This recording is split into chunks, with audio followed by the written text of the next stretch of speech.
Aral সাগর। পৃথিবীর ইতিহাসে Aral সাগরের বয়স প্রায় 5.5 মিলিয়ন বছর। এই সাগরের জলরাশি কাজাখস্তান, উজবেকিস্তান এবং মধ্য এশিয়ায় বিস্তৃত ছিল। উত্তর থেকে সির দরিয়া ও দক্ষিণ থেকে আমোদরিয়া নদী থেকে পানি এসে মিশত আরালের বুকে। RNBT টিউবের আজকের ভিডিওতে জানাবো হারিয়ে যাওয়া আরাল সাগরের বিস্তারিত।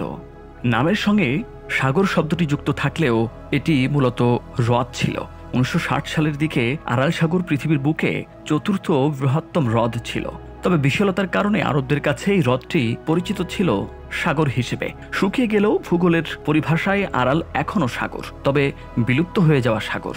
এখন আরাল সাগর ছোট জলাশয়ে রূপ নিয়েছে। 1996 সালের হিসাব অনুযায়ী 67,000 বর্গ কিলোমিটার আয়তনের হ্রদটি প্রায় 70% শুকিয়ে গেছে। আর এই হ্রদের পানি শুকিয়ে যাওয়ার পেছনে মধ্য এশিয়ার দেশগুলোর অর্থনীতি ওতপ্রোতভাবে জড়িত।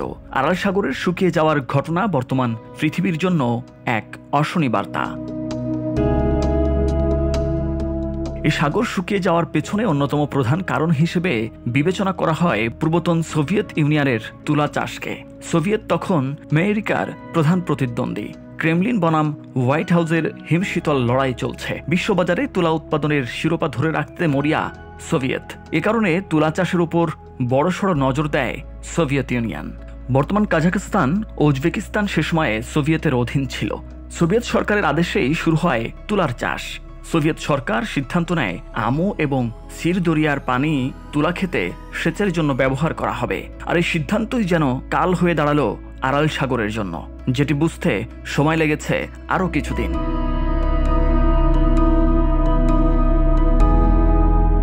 1954 সালে সোভিয়েত ইউনিয়ন কারাকুম খাল খনন করে, যার দৈর্ঘ্য ছিল 1375 কিলোমিটার। এখন পর্যন্ত এটি পৃথিবীর দীর্ঘতম সেচ খাল। এ খাল দিয়েই আমু ও সির দরিয়ার পানি কারাকুম মরুভূমির ভিতর দিয়ে তুলা খেতে প্রবাহিত করা হতো। এই দীর্ঘ পথে 30% পানি অপচয় হতো। এছাড়াও আরও বিভিন্ন বাঁধ ও খাল খনন করা হয় সে সময়, যার মাধ্যমে নদীর গতিপথ পরিবর্তন হয়ে যায়। পানির পরিমাণ কমে যাওয়ার কারণে হ্রদের পানিতে লবণের পরিমাণ বাড়তে থাকে, যার ফলে হ্রদের মাছ সব মরে যায়। সেই সঙ্গে কৃষি কার্যক্রমও বন্ধ হয়ে যায়। আরাল সাগরের ধ্বংসের শুরুটা এখানেই। আরালের মাছ ধরে অনেক অধিবাসী জীবিকা নির্বাহ করত তখন, কিন্তু 1960 থেকে 70-এর দিকে বিশাল হ্রদের পানি দ্রুত শুকিয়ে যেতে থাকে। এরপর 1980 সালে আমোদরিয়া নদীতে বাঁধ দেয়া হয়। 1987 সালে হ্রদের পানি শুকিয়ে 2 ভাগ হয়ে যায়। এরও 7 বছর পর 1998 সালে 90% পানি শুকিয়ে যায় আরালের। পরবর্তী সময়ে হ্রদের পানিতে লবণের পরিমাণ বেড়ে যাওয়ার ফলে আবহাওয়ায় বড় রকমের পরিবর্তন ঘটে। ঝড় তুফানের পরিমাণ বেড়ে যায় বহুগুণে। এছাড়াও বিভিন্ন গবেষণাগারের রাসায়নিক বর্জ্য, বিষাক্ত কীটনাশক, শিল্প কারখানার বর্জ্য আরাল সাগরের পানিতে নিষ্কাশন করা হতো। পরবর্তী সময়ে আরালের অধিবাসীরা উপায় না দেখে অন্য প্রদেশে চলে যেতে থাকেন। সোভিয়েত বিলুপ্ত হয় 90 দশকে।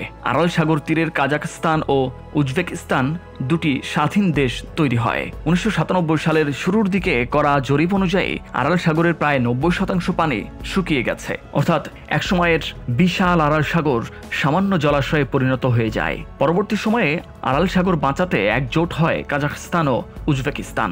2003 সালে কাজাখস্তান সরকার বাঁধ নির্মাণ করে নদীর পানি আরাল সাগরের দিকে প্রবাহিত করার উদ্যোগ নেয়। 2005 সালে বাঁধ নির্মাণের পর কাজাখ অঞ্চলের দিকে আরাল সাগরের অংশে পানির স্তর বাড়ে। এরপর উজবেকিস্তানের অংশে বাঁধ দিয়ে আরাল সাগরের পানির স্তর বাড়িয়ে দিতে উদ্যোগী হয়।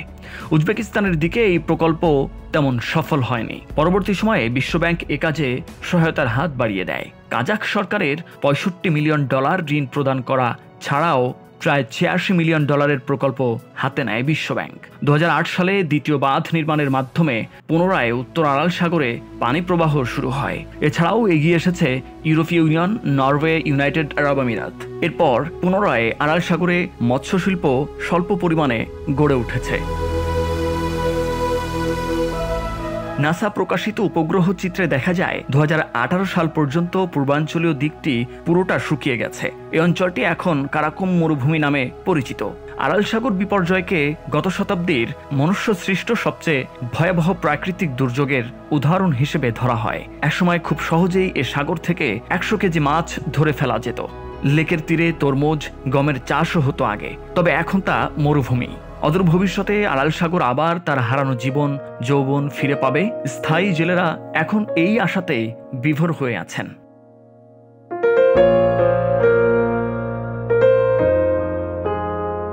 বন্ধুরা, সকল সৃষ্টির স্রষ্টা একমাত্র আল্লাহ সুবহানাহু ওয়া তাআলা।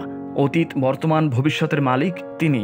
তাই একমাত্র তিনিই জানেন আরাল সাগর ভবিষ্যতে আবারও তার যৌবন ফিরে পাবেন কিনা। বন্ধুরা, আমরাও চাই আরাল সাগর পুনরায় তার যৌবন ফিরে পাক, স্থানীয় জনগণ সহ ওই অঞ্চল প্রাণ ফিরে পাক আরালকে ঘিরে। বন্ধুরা, আজকের ভিডিওর তথ্য বিভিন্ন পত্রপত্রিকা থেকে সংগ্রহ করা হয়েছে। ভিডিও ফুটেজও সংগৃহীত, তাই স্থানকাল অবস্থা ভেদে ছবির সাথে তথ্যের মিল নাও থাকতে পারে। আজ এ পর্যন্ত। সামনে নতুন কোনো তথ্য, নতুন কোনো ভিডিও থাকছে আপনাদের জন্য। সে পর্যন্ত চ্যানেলটি সাবস্ক্রাইব করে আমাদের সাথেই থাকুন।